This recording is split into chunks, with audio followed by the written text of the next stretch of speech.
Bonjour à tous, aujourd'hui nous allons voir un montage Nilor sur une machine automatique qui est la Nexia 600 de chez Essilor. Le travail qui va nous être demandé, c'est d'augmenter la cote B. La première étape consiste à marquer l'horizontalité de la monture grâce au frontofocomètre.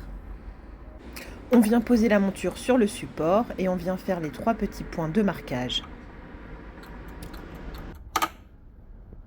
Ensuite, à l'aide d'un feutre de marquage et de votre réglé, vous venez tracer l'horizontalité. Il ne faudra pas oublier d'indiquer la direction du nez. Pour la seconde étape, nous allons réaliser une photo du calibre grâce à une machine automatique. Si le jour de l'examen, cette machine dispose de cette fonction, je vous conseille de l'utiliser, elle est beaucoup plus rapide.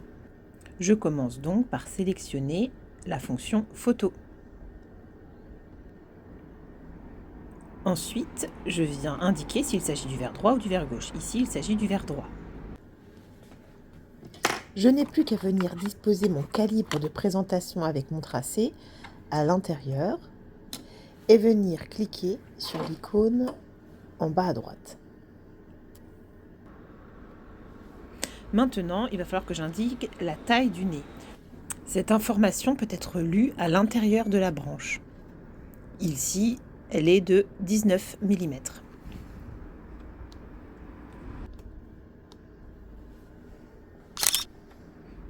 Et voilà, la photo est déjà prise. Si le montage avait été standard, je m'arrêterai ici. Mais aujourd'hui, nous voulons augmenter la cote B. Je vais sur cette icône et je vais venir sélectionner la dernière icône et ajouter 3 mm. 1, 2 et 3. Et je viens valider en bas à droite. Je n'oublie pas d'indiquer les écarts pupillaires et les hauteurs.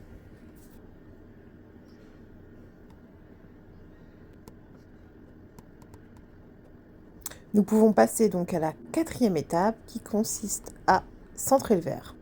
Je passe volontairement rapidement cette étape car elle correspond à une vidéo que j'ai réalisée il y a quelques temps sur les montages cerclés. Je n'oublie pas de vérifier s'il me faut une grande ventouse ou une petite ventouse. Ici, c'est la grande ventouse que je dois utiliser. C'est donc la 5e étape. Je viens prendre ma ventouse, je viens y coller une pastille et je viens la positionner ainsi dans le centreur. Donc dans ce sens-là, avec l'aimant vers moi. Je n'ai plus qu'à cliquer sur l'icône de la ventouse.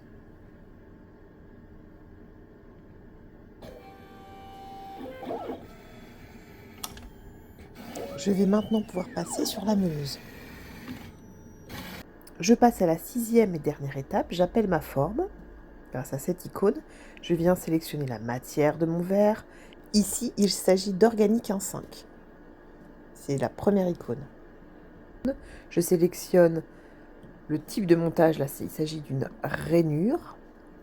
Et ensuite, je viens sélectionner le type de contre-biseau. Ici, je choisis un contre-biseau face arrière léger. Je vais pouvoir ensuite mettre mon verre à l'intérieur et lancer le montage sur cette dernière icône verte. Et maintenant, c'est à vous de jouer. Et si vous avez des questions, n'hésitez pas à les poser en commentaire.